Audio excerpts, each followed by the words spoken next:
Continuamos con el Evangelio de Mateo y la serie que hemos venido desarrollando.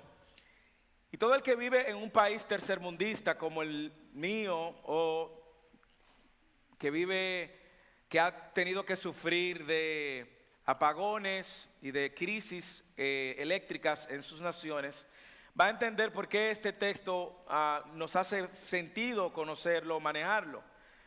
El valor de la luz o de la energía eléctrica que ilumina la oscuridad en nuestros países es de mucho valor, cuando probablemente muchos de los que están aquí han tenido que estudiar con poca iluminación. Muchos de los que están aquí han tenido que estudiar con lámparas o velas, o estudiaron con lámparas y velas. Bueno, yo fui de esos. Algo también que el texto de hoy nos va a recordar es el valor de la sal. Y es en nuestros países donde se usa muy bien la sal para condimentar los alimentos. El texto de hoy hace referencia a esas dos cosas, aunque con un enfoque totalmente diferente. Si usted nos visita por primera vez o segunda vez, sabe que estamos en medio del Sermón del Monte, Mateo capítulo 5, y que la semana pasada Jesús abre el Sermón del Monte hablando de 8, algunos entienden que 9 características de un ciudadano del reino. Y aclarábamos en aquel sermón, usted puede ir y verlo online, estas características son aquellos que han nacido de nuevo, tienen una nueva naturaleza. Y nosotros vamos a ver a través de todo el Sermón del Monte cómo Jesús usa el sermón para confrontar a los fariseos y las enseñanzas de los fariseos, porque los fariseos no tenían nada que ver con el estilo de enseñanza de Jesús o con el contenido de las enseñanzas de Jesús. Los fariseos no eran pobres de espíritu, para nada. Ellos estaban orgullosos de sus logros espirituales. Los fariseos no estaban quebrantados por sus pecados, al contrario, ellos celebraban su piedad. Los fariseos no eran amables, no eran misericordiosos, no eran pacificadores. Al contrario, eran arrogantes. Ellos idolatraban el poder, idolatraban la autoridad, y ellos amaban los privilegios que le daba su posición en el medio de esa cultura. Ellos se distinguen de todos los demás porque son un ejemplo de perfección. Cargaron a la gente, al pueblo de Dios, con reglas hechas por hombres que ellos mismos no siempre seguían. Los desviaron al pueblo de conocer el amor y la misericordia de Dios. Desviaron al pueblo de conocer a Dios. Y lo que Jesús dice es que el reino no se va a obtener, nunca se va a obtener siguiendo el modelo de los fariseos. Así que, luego de que vimos esas características la semana pasada de un ciudadano del reino, ahora Jesús pasa a explicar cómo ese ciudadano del reino está llamado a influenciar en el contexto en el cual se desarrolla. Y Jesús dice que aquellos que esperan ese reino que ha de venir también, mientras ese reino llega, han sido salvados con un propósito: ser de influencia para la gloria de Dios. Así que yo quiero que abra su Biblia, encienda su Biblia o lea la pantalla y leamos los versículos del capítulo 5 de Mateo, los versículos del 13 al 16. Y es la continuación del Sermón del Monte. Jesús le dice ahora a sus discípulos, ¿ok? A sus discípulos: vosotros sois la sal de la tierra, pero si la sal se ha vuelto insípida, ¿con qué se hará salada otra vez? Ya que para nada sirve, sino que para ser echada fuera y pisoteada por los hombres. Vosotros sois la luz del mundo. Una ciudad situada sobre un monte no se puede ocultar, ni se enciende una lámpara y se pone debajo del almud, sino sobre el candelero, y alumbra a todos los que están en la casa. Versículo 16 y último de esta porción de hoy. Así brille vuestra luz delante de los hombres, para que vean vuestras buenas acciones y glorifiquen a vuestro Padre que está en los cielos. Vean vuestras acciones y glorifiquen a vuestro Padre que está en el cielo. Yo sé que muchos de ustedes se han familiarizado con este texto, no es la primera vez que lo han escuchado, pero al leer este texto vemos que Jesús quiere dejar una idea muy clara en la mente de sus discípulos. Él quiere que sus discípulos entiendan el rol que juegan ellos en el mundo y el propósito del rol que ellos juegan en el mundo. Él quiere que sus discípulos sepan que ellos son verdaderos influencers, Usted ha escuchado, esa palabra está de moda ahora. Jesucristo quiere que ellos sepan que todo cristiano está llamado a ser una influencia en este mundo con un propósito muy claro. De ahí que el título del sermón es este: influencia y propósito del ciudadano del reino. Influencia y propósito del ciudadano del reino. Y la idea de este sermón es que todo cristiano y todo el que está aquí que es cristiano como ciudadano del reino que es, está llamado a glorificar a Dios, traer gloria a Dios, siendo de influencia en un mundo un mundo descompuesto y un mundo en tinieblas. Así que vamos a ver básicamente esas dos realidades en el día de hoy. La manera que Dios quiere que seamos de influencia y el propósito por el cual Dios quiere que seamos de influencia. Los versículos que vamos a ver del 13 al 16 debemos leerlo en el contexto de los versículos anteriores. Jesús viene dando un sermón, es una línea de pensamiento. Y Jesús en los versículos anteriores nos recordó: bienaventurados seréis cuando os insulten y persigan y digan todo género de mal contra vosotros falsamente por causa de mí. Regocijaos, alegraos, porque vuestra recompensa en los cielos es grande. Tenemos que leer este texto y verlo a la luz de todas las 8 o 9 bienaventuranzas, dependiendo si usted considera la 8 y la 9 una misma. Pero los ciudadanos del reino, usted y yo, estamos llamados a ser testigos a este mundo a pesar de su hostilidad, a pesar del rechazo. Y es la primera vez que vamos a ver a Jesús introduciendo una verdad que se va a desarrollar durante todo el Evangelio de Mateo, y que luego va a coronarse en el capítulo 28 cuando Él dice: vayan por todo el mundo y prediquen el Evangelio. Y así termina el libro de Mateo. Y aquí ya Jesús empieza a introducir la idea del rol, el propósito que tiene el ciudadano del reino. Es un contraste constante que vamos a encontrar con aquellos que se oponen a la obra de Cristo en este mundo y los llamados a ser ciudadanos del reino. Ser sal que purifica, que conserva, ser luz que alumbra, que revela la verdad con el propósito de glorificar a Dios. Así que eso es lo que vamos a ver en el día de hoy. Pero antes de ello, quiero que fijar una pregunta, de manera que durante todo el desarrollo del sermón, usted, respondiendo esa pregunta, entonces pueda entender este llamado. Y la pregunta es esta: ¿es usted un ciudadano del reino? Y quiero iniciar haciendo esa pregunta, porque si usted no es un ciudadano del reino, su posición, su condición y su estatus hoy es diferente a aquellos que Dios está llamando a ser sal y luz. Y si esa es la respuesta a su pregunta, espéreme que al final hablamos, pero no se pare, si no escuche. Vamos a ver 3 cosas. Primero, estamos llamados a ser sal en un mundo que se descompone, un mundo descompuesto. 2, estamos llamados a ser luz, esa es nuestra influencia también, en un mundo en tinieblas. Y 3, el propósito de esa influencia. Esos son los 3 aspectos que quiero que veamos en el día de hoy. El primero, en el versículo 13: vosotros sois la sal de la tierra. El primer aspecto que quiere que veamos es nuestro llamado a ser sal a un mundo descompuesto. Y esa descomposición viene justamente por su condición espiritual, muerto. Una persona que no es ciudadano del reino está muerto. ¿Y qué pasa con un muerto? Está descompuesto, se va descomponiendo, se va pudriendo. Jesús está diciendo: nosotros somos. Él no está diciendo ustedes van a ser. Él no le está poniendo en el futuro. Es que ya, si ustedes son sus discípulos, ustedes son sal de la tierra. Pero si la sal se ha vuelto insípida, ¿con qué se hará otra vez salada?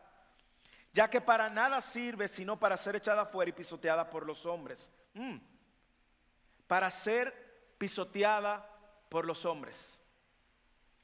Aunque hoy usamos la sal en nuestro contexto principalmente y únicamente, exclusivamente o mayormente para darle sabor a nuestros alimentos, en el contexto de Jesús Él tenía una imagen muy clara, por lo menos 2, pero una muy clara. Aunque la sal, si usted lee todas las escrituras, usted se va a dar cuenta que tiene algunos 5 propósitos que usted encuentra que se usaba la sal. En la escritura usted va a ver que la sal se usaba para purificar, para conservar, para dar sabor, para curar y a veces hasta para crear sed. Sin embargo, entre las diferentes connotaciones, Jesús probablemente tenía aquí en mente dos roles centrales que jugaba la sal en el contexto. El primero, la sal en ese contexto se usaba para conservar, proteger de la descomposición. ¿Ok? Ahora otra vez recuerde, Jesús está diciendo, ustedes son la sal del mundo. Y Jesús lo que está pensando en el rol de la sal en el momento, que era para conservar. En los siglos anteriores no había ningún tipo de refrigeración. Por lo tanto, todavía es así en algunos pueblos. Hacen eso, ponen la carne con sal, la ponen a tender al sol y la sal la conserva. Yo sé que algunos de ustedes saben bien de eso, ¿verdad? Cómo conservar la carne con sal. Bueno, pero déjame decirle, era tan vital en ese contexto que se llegaron a tener guerras por causa de la sal.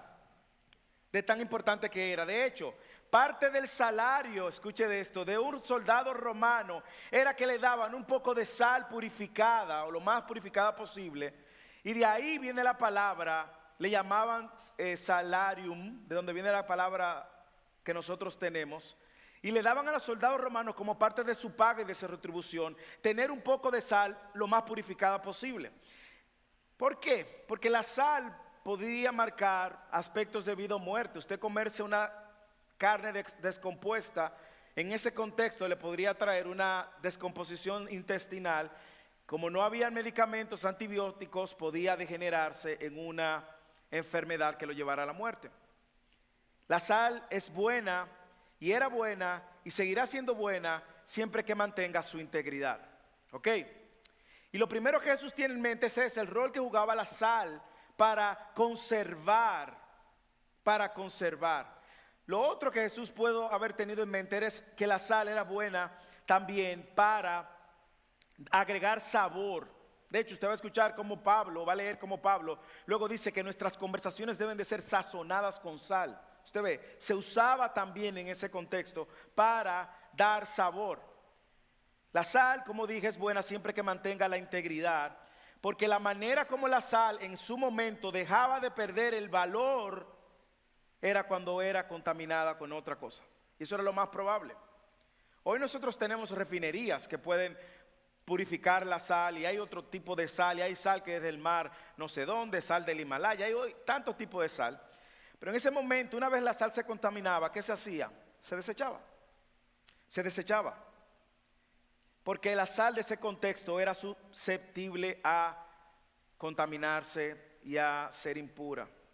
Y Jesús quiere recordarnos, no, el propósito de un ciudadano es ser sal, conservar en medio de un mundo que está podrido.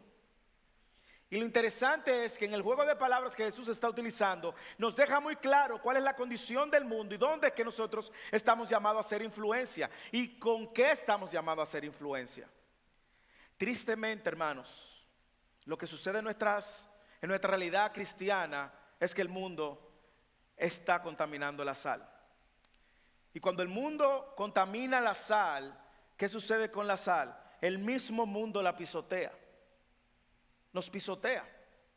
Porque estamos mezclando la integridad de la sal que nosotros somos o estamos llamados a hacer con la impureza del mundo.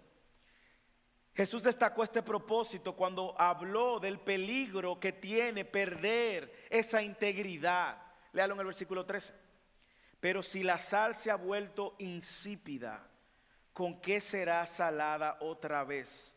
Ya no sirve para nada, para ser echada afuera y pisoteada por los hombres. Hermanos, hermanas, el llamado para el cristiano y para la iglesia es vivir de acuerdo a esa naturaleza, de acuerdo a este llamado de ser sal, de ser de influencia en un mundo descompuesto. Y nosotros estamos viviendo en una generación tristemente tan relativa que tu verdad pasa a ser relativa y diferente a la mía. Y eso hace ahora de que la manera como nosotros vemos la fe cristiana es relativa. Y ahí se nos está mezclando todo. Usted va a encontrar cada vez más algunos que llaman ser cristianos, cómo empiezan a negociarse y a negociar con los valores de este mundo. y aceptarlo y a ponerlo como bueno y como válido, aún como parte de su visión del mundo y de la vida. De hecho, cuando una persona no es sal de la manera que Dios ha llamado a ser y ser influencia de la manera que Dios nos ha llamado a ser, ¿usted sabe qué sucede? Se puede cuestionar la autenticidad de su ciudadanía. ¿Qué significa esto?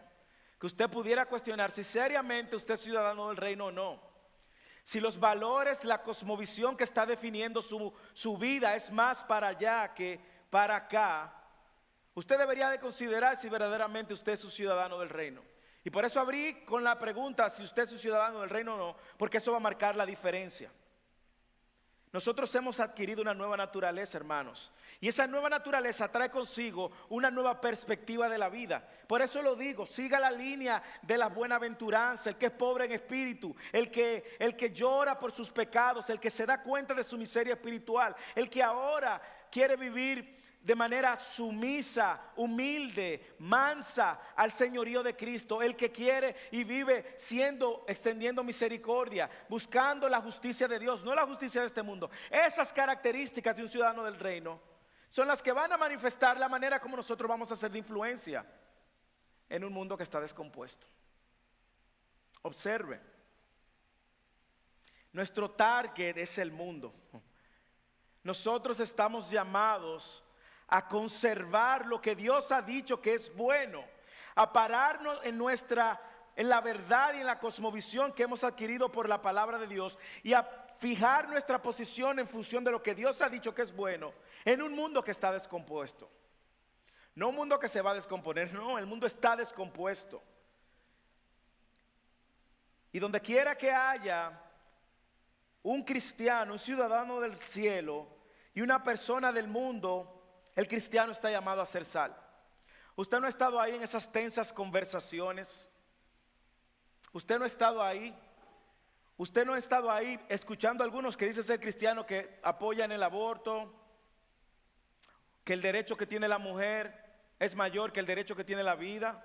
Usted no ha estado ahí escuchando a algunos que dicen que no importa, que tú puedes tener cualquier estilo de vida inmoral porque Dios es amor, está bien, tú puedes ser homosexual, tú puedes ser lesbiana y está bien.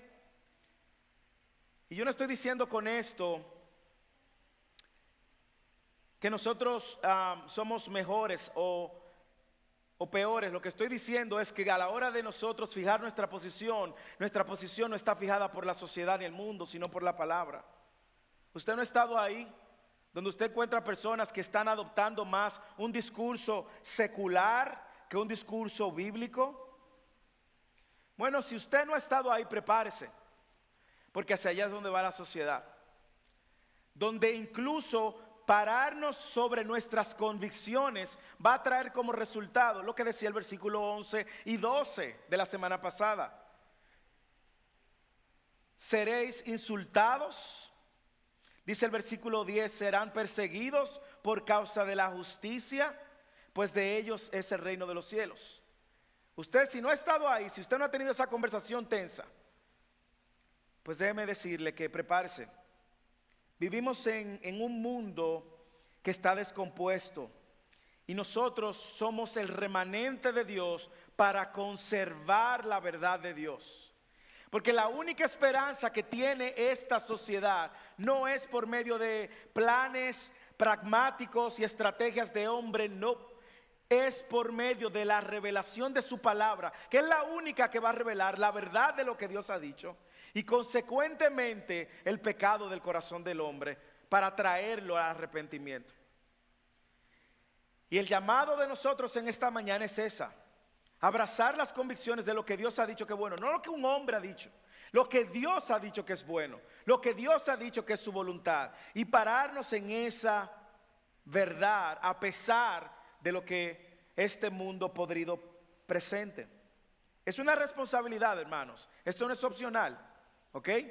Esto no es lo que yo quiero, bueno, yo lo siento. No, hermano. Usted es un cristiano. Si te dijo amén a esa pregunta, pues entonces usted está llamado a eso. No es opcional.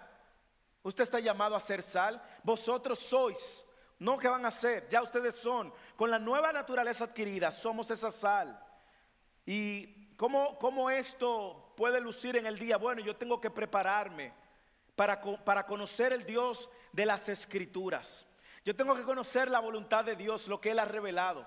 Yo tengo que estar firme en estas convicciones, abrazarla. Algunos temas difíciles que abrazamos por la fe. Otros temas, conocerlo al dedillo. Tenemos que tener convicciones firmes en la palabra de Dios y estar firmes para enfrentar, confrontar con gracia y amor, confrontar y denunciar todo aquello que está descompuesto y que está tratando de descomponer nuestra iglesia, la iglesia. Ahora entiende por qué, si no tenemos la naturaleza de los primeros versículos del capítulo 5, esto no es posible. No es posible. La manera más clara de ser y traer sal es exponiendo fielmente la verdad de la palabra. ¿Ok?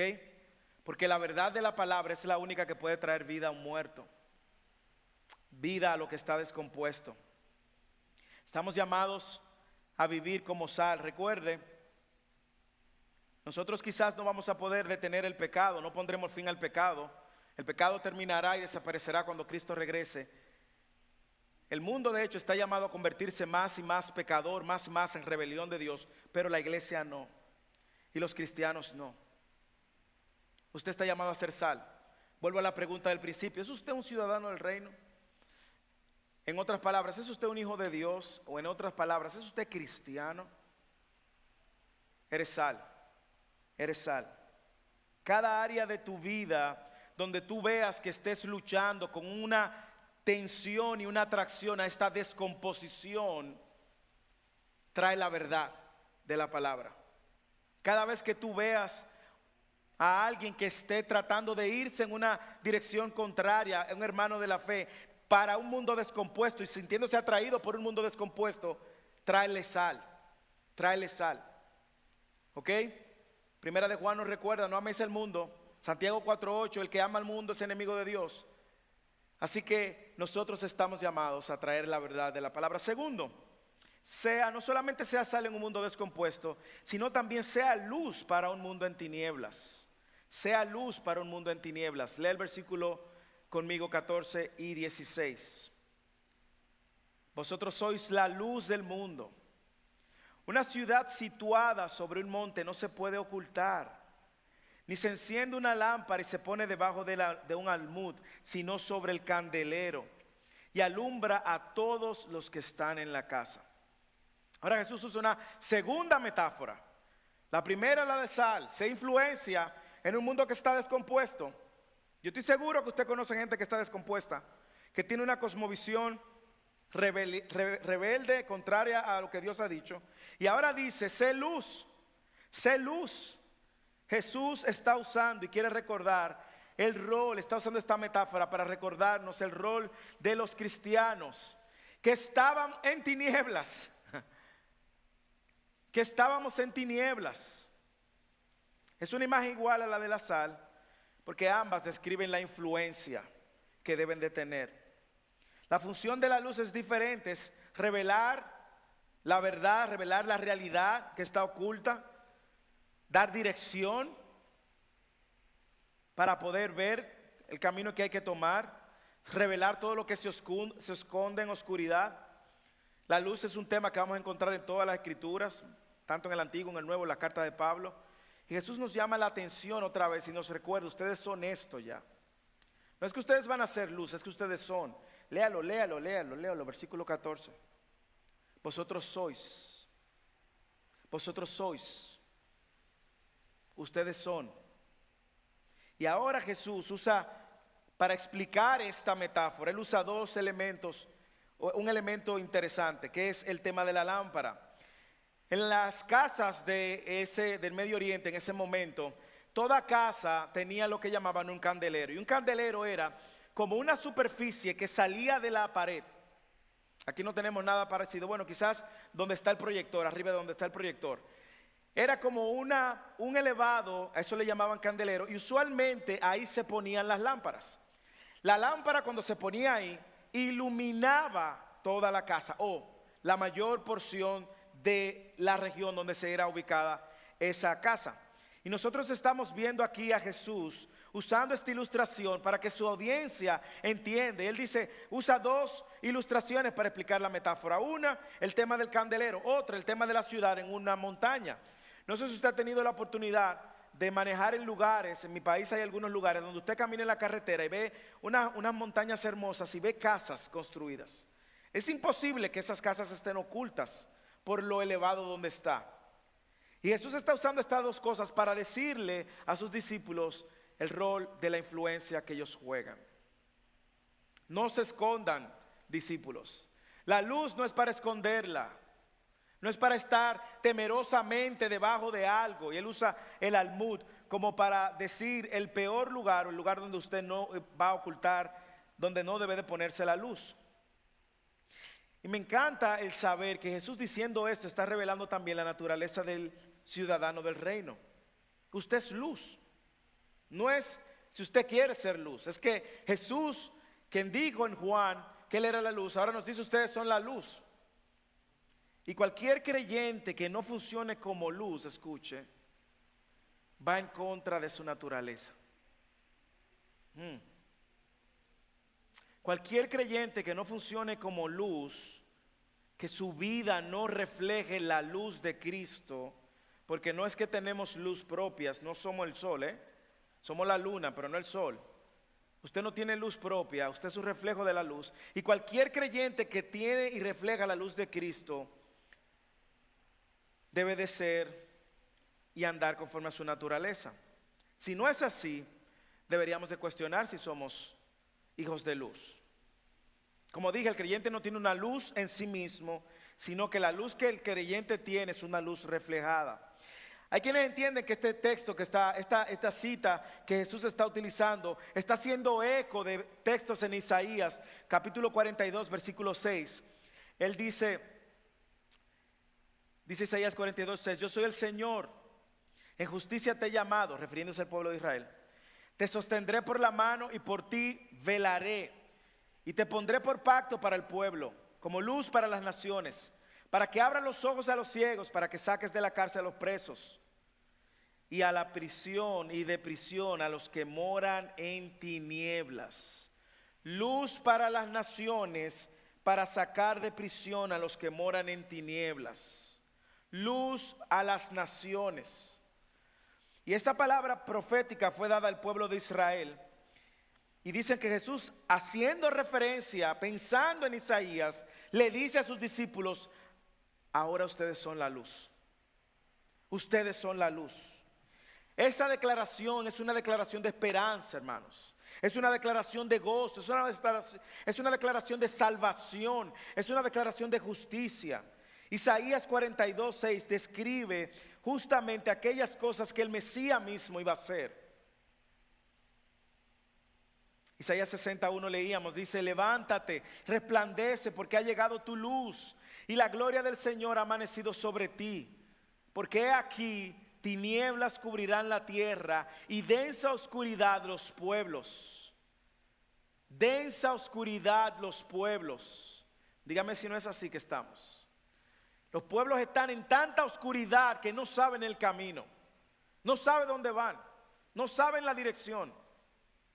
Y dice, pero sobre ti amanecerá el Señor y sobre ti aparecerá su gloria. Y acudirán las naciones a tu luz y los reyes al resplandor de tu amanecer. A mí me encanta el ver cómo Mateo intencionalmente, pensando mucho en Isaías, o mucho de Isaías se ve aquí en este texto de Mateo, nos deja claro de que todas estas cualidades las reunía Cristo. Por eso Jesús en Juan 8:12 dice, yo soy la luz del mundo. Así que ahora Él nos dice, ustedes son la luz del mundo. Usted no puede ver el modelo de Jesús empoderando a sus discípulos. Él dice, yo soy la luz, y luego dice, ustedes son la luz. No igualmente, Él es la luz, Él es el sol. Nosotros reflejamos ahora esa luz. Y que la luz que vemos aquí, Jesús nos está llamando es asumirla de manera misional, como misioneros en esta tierra. Como misionero en esta tierra. Se pone mire cómo él lo explica, diciendo, una ciudad situada sobre un monte no se puede ocultar, ni la luz tampoco se puede ocultar. Y yo no sé cómo usted ha asumido su llamado de ser luz y ser sal. Es nuestra oración que usted no se esconda, sobre todo el hecho de que vienen tiempos cada vez más difíciles. No esconda su posición si su posición está basada en la verdad bíblica. No se atemorice de fijar su posición, aun cuando esto pueda traer persecución. Porque es nuestra naturaleza. Nosotros estamos llamados a ser sal y ser luz. Ser sal y ser luz. Decía un predicador llamado Charles Spurgeon, decía: Cristo nos ha iluminado para que podamos iluminar al mundo. Cristo nos ha iluminado para que podamos iluminar al mundo. Ahora la pregunta es ¿cómo, Moisés? Porque esto suena muy metafóricamente. ¿Cómo yo puedo en mi día a día mostrar la luz y ser sal? Bueno, la manera más coherente es a través de tu vida. La manera más coherente es a través de tu vida. Es a través de tu vida. La vida y la influencia del cristiano deben de ser obvias, no secretas. Cero cristiano de la secreta. Eso no funciona en el reino de los cielos. La manera más congruente y coherente es a través de tu vida. Y hago un llamado, sobre todo a aquellos que ya han sido miembros y que han dado un paso haciéndose compromiso de ser miembros de la iglesia. Hago un llamado de que seamos coherentes fuera. Usted no solamente es cristiano aquí dentro, ¿ok? Es fuera también. Y siendo testigo fuera es que vamos a irradiar la luz de Cristo, no aquí dentro. Aquí todos parecemos santos.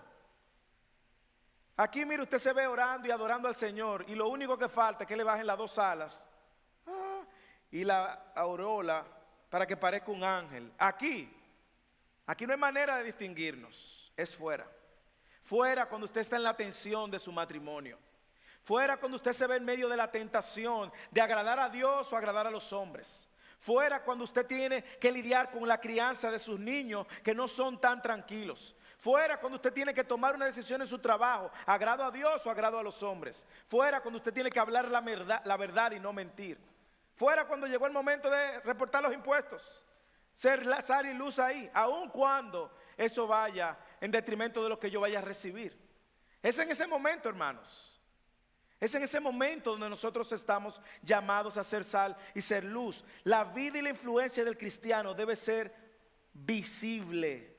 No debemos de camuflajear nuestra naturaleza. El cristiano no es camaleón.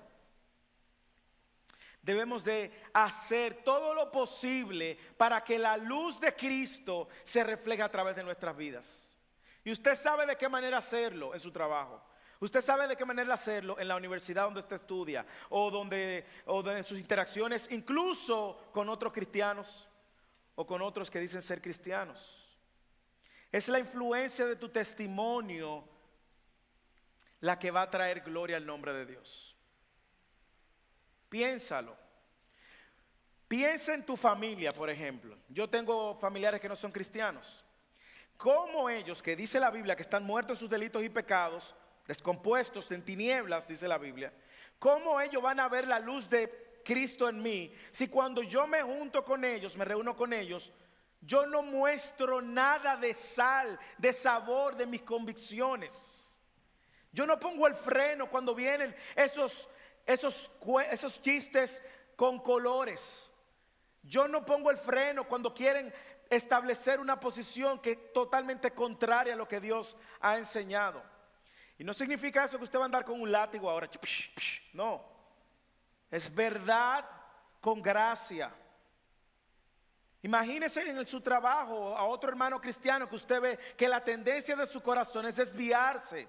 Y usted en amor no lo confronta. ¿Cómo usted no puede ser sal y ser luz? Ay, que el hermano se va a ofender. Si usted se lo dice con gracia y es un hijo de Dios, lo va a recibir. Ok, el Espíritu de Dios está en él. Y si no lo recibe bien y es un hijo de Dios, el Espíritu de Dios lo va a traer a convencimiento y va a reconocer que ha estado andando mal. Pero el cristiano está llamado a ser luz, no a los cristianos de la secreta. Los cristianos de la secreta es lo que más daño le han hecho al testimonio del evangelio. Gente que dice ser cristiano y se comportan como impíos, peores que impíos. Y lo hemos dicho en otros sermones, yo no me canso de repetirlo. Si usted anda como un impío, hace trabajo como un impío, se comporta como un impío, piensa como un impío, apoya lo que apoyan los impíos, celebra lo que celebran los impíos, aunque usted diga que es cristiano, usted no es cristiano, hermano. Tiene que arrepentirse porque usted es un impío. Pero la buena noticia es que si se arrepiente y ve su necesidad de Cristo, hay perdón, como cantábamos. Entonces, Jesús nos llama a ejercer una doble influencia en este mundo. Nosotros no somos el plan B de Jesús, somos el plan A. Yo quiero que por un momento usted piense en qué área, círculo social usted está llamado a ser sal y luz. No es fácil muchas veces. Yo lo digo, yo tengo un chat con amigos del bachiller, del colegio, de la escuela, del high school. Y yo no he salido porque cuando yo estuve allá yo fui el presidente de esa promoción. Ellos saben, pero yo he tenido varias conversaciones. La más reciente fue en estos días, cuando se armó un debate con respecto a los conservadores. Y ahí yo estaba con gracia, pero no dejando de decir la verdad. Con gracia, pero no dejando de decir la verdad. Hubo un amigo que me escribió por fuera y me dijo, gracias por recordarnos la verdad. Pero yo no estoy buscando el reconocimiento del amigo y no es por eso que lo hago. Es porque es mi llamado a hacerlo. Es mi llamado a hacerlo. Y a veces nosotros, hermanos, somos muy permisivos y dejamos que otro imponga sus creencias sobre las nuestras. Y no estoy llamando esto, ni estoy haciendo un llamado para llenarnos de arrogancia y creernos superiores a aquellos que no están en la luz. No. Si nos creemos superiores, automáticamente usted acaba de ponerse el traje del fariseo. No, si usted es lo que es por gracia, no lo olvide.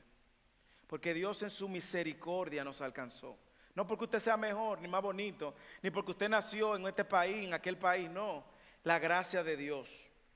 Decía un pastor, predicador y escritor, John Stott, la sal y la luz tienen una cosa en común, se dan, se invierten, influyen. Por lo tanto, cualquier cosa opuesta a eso es una religiosidad egocéntrica.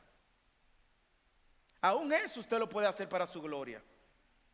Y el punto de partida es este, lo dije al principio, ¿es usted un hijo de Dios, un ciudadano del reino? Entonces sea sal y sea luz. Mañana, ahorita, cuando usted salga de aquí, en su próxima conversación, sea luz al mundo que está en tinieblas. Y piense, si hay áreas en su vida quizás donde usted también tiene que traer la luz de Cristo para poder reflejar la luz de Cristo. Si hay áreas oscuras que deben de ser expuestas a la luz. Finalmente, el propósito de nuestra influencia está en el versículo 16. Él persigue el propósito de tu influencia, persigue el propósito de tu llamado. Lee el versículo 16. Así brille vuestra luz delante de los hombres. ¿Cómo? Como una casa que está en una montaña y no se puede ocultar, o una lámpara que se pone en un candelero. Así brille vuestra luz delante de los hombres, para que vean vuestras buenas acciones y glorifiquen a vuestro Padre que está en los cielos. ¿Usted lo puede ver el propósito? ¿Usted lo puede ver el propósito? Lee el texto, póngale los ojos al texto y dígame si usted puede ver el propósito. El propósito es que por medio de ser influencia, sal y luz, nosotros seamos un medio donde esas acciones nuestras glorifiquen a Dios. El propósito está claro. Usted es un influencer no para su gloria, sino para la gloria de Dios. Mírelo ahí. De manera que vuestras acciones, vean vuestras acciones y glorifiquen a vuestro Padre que está en los cielos. El propósito es que por medio del ejercicio de hacer lo que somos, traigamos gloria a Dios. Para eso es que vivimos, hermanos. Usted y yo vivimos para la alabanza de la gloria de Dios. Punto. Si usted y yo no estamos viviendo para eso, usted está perdido en el propósito de Dios para su vida. Usted y yo vivimos para traer gloria al nombre de Dios. Cuando nosotros somos sal y luz, entonces el mundo puede ver nuestras acciones. Y no son acciones que nos van a dar salvación, son acciones que son el resultado de nuestra salvación. Y el mundo ve entonces que usted extiende misericordia, que usted es pacificador, que usted está sometido al señorío de Cristo. Conéctelo con la buenaventuranza, ¿ok? Que es la línea de pensamiento de Jesús. Y el mundo lo puede ver y el mundo entonces dice, wow, gloria a Dios. Lo que van a venir a Cristo, claro. Esas acciones no son para traer gloria a ti, mucho ojo. Esas acciones no son para tu gloria. Nuestro corazón está engañoso, hermano, que nosotros somos capaces de comportarnos de una manera piadosa para traer gloria a nuestro nombre. Mire qué dañado estamos. Somos capaces de comportarnos de una manera, mire hermano, para que la gente diga, wow, pero qué piadoso es el pastor. Y yo diga, wow, pero la gente se da cuenta de lo piadoso que yo soy. No, hermanos, aquí hacemos lo que hacemos para la gloria de Dios. Esas acciones tienen un propósito, es traer gloria a Dios. ¿Por qué? Porque los seguidores del reino, los discípulos de Cristo, los cristianos, no son la fuente ni el origen de esas buenas obras, ¿ok? Ese es el resultado de la obra de Dios en nuestras vidas, de la transformación. Y Dios recibe aquí la gloria. ¿Cómo, pastor? ¿Cómo? Vidas transformadas, matrimonios reconciliados, vidas restauradas, relaciones sanadas, gente perdonando, gente amando al prójimo, gente extendiendo gracia, gente entendiendo misericordia, gente viviendo sacrificialmente, ayudando al necesitado, porque es la que fluye de un corazón que tiene una naturaleza ahora diferente. Nuestra influencia está relacionada a lo que somos. Y lo que somos tiene un solo propósito, la gloria de Dios. Para eso vivimos. Para eso vivimos. El llamado de Dios para nosotros y para la iglesia es ese. Estamos llamados para vivir en la gloria de Dios. Y la parte final de ese texto, yo creo que esa es la reflexión que nos está haciendo, que nosotros glorifiquemos al Padre. Y yo me pregunto, si estamos glorificando al Padre, si estamos glorificando a Dios. Yo quiero hacer un examen rápido antes de terminar. En su trabajo, ¿usted está trayendo gloria a Dios? En su matrimonio, los que estamos casados, ¿estamos viviendo de una manera que traemos gloria a Dios? En la crianza de nuestros hijos, ¿estamos trayendo gloria a Dios? En cualquier relación que usted tenga, de cualquier tipo, con cualquier persona, estamos trayendo gloria a Dios. En los estudios, en la universidad, estamos trayendo gloria a Dios. Como yo trato a mi hermano en la congregación, trae gloria a Dios. Como miro a mi hermano, a mi hermana, trae gloria a Dios. Está viviendo de una manera que refleje que somos sal y luz. Ese es el propósito. Quiero terminar con este texto de 1 de Pedro capítulo 2 versículo 9. Que una vez más nos recuerde el propósito por el cual somos lo que somos y estamos llamados a hacer lo que hacemos. 1 de Pedro 2, 9. Pero vosotros sois linaje escogido, real sacerdocio, nación santa, pueblo adquirido por Dios. ¿Para qué? Para que anunciéis las virtudes, no tuyas, las virtudes de aquel que os llamó de las tinieblas. Ahí era donde estábamos. De las tinieblas a su luz admirable. ¿Usted sabe por qué nosotros ahora podemos ser testigos de la luz? Porque nosotros estuvimos en tinieblas y sabemos lo que es andar en tinieblas. Que Dios nos ayude, hermanos. Y si tú en esta tarde estás aquí, no eres cristiano, o tú crees que eres cristiano, pero no te interesa ser sal y luz, déjame decirte que la Biblia dice que tú estás descompuesto completamente porque estás muerto. Estás muerto espiritualmente y solo necesitas sal, la sal que viene por medio de la palabra de Dios. Si tú estás aquí y no tienes a Cristo, tu condición es esta: estás en tinieblas y necesitas que la luz de Cristo brille en ti. La buena noticia es que Dios puede darte hoy la vida y sacarte de las tinieblas, pero te llama hoy a arrepentirte de haber ofendido a un Dios que es completamente luz y santo. Llama a que te arrepientas, confieses tus pecados delante de Él y que te rindas a su señorío. Iglesia, Seamos sal, seamos luz para la gloria de Dios.